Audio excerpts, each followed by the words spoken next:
నాకేం పట్టింది? శ్యామలారావు విమల దంపతులకు పెళ్ళై చాలా ఏళ్లైంది. విమల చిన్న చిన్న కారణాలతోటే భర్తతో అనేకసార్లు గొడవకి దిగేది. ఆమె దురుసుతనానికి శ్యామలారావు అలవాటు పడిపోయాడు. ఆమె గొడవలను మౌనంగా భరించసాగాడు. ఒకరోజు వాళ్ల పెళ్లి రోజు విమల ఈ విషయం గుర్తు చేసినప్పుడు శ్యామలారావు తినుబండారాలు చేయమని చెప్పాడు.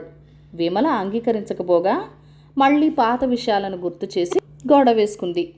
పెళ్ళయ్యాక తాను పుట్టింటి నుంచి ఎన్ని వస్తువులు తీసుకొచ్చిందో, తమ పెళ్లిని తండ్రి ఎంత ఘనంగా జరిపించాడో ఊదరగొడుతూ భర్తను విసిగించసాగింది. సహనం కోల్పోయిన శ్యామలారావు తాను గొడవకి దిగి పోట్లాటను సమానం చేసేశాడు. ఎలాగోలా భార్యాభర్తలిద్దరూ శాంతపడి నిద్రకు ఉపక్రమించారు. కానీ ఈ గొడవతో శ్యామలారావు నిరాశ నిస్పృహలు తారాస్థాయికి చేరుకున్నాయి. ఆ రాత్రి నిద్రపోతున్న విమల ఇంట్లో శబ్దం వినిపించి మేల్కొంది.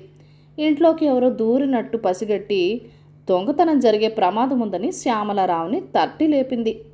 పగటిపూట గొడవను నిద్రలో కూడా మర్చిపోని శ్యామలారావు, నేనెందుకు పట్టించుకోవాలి?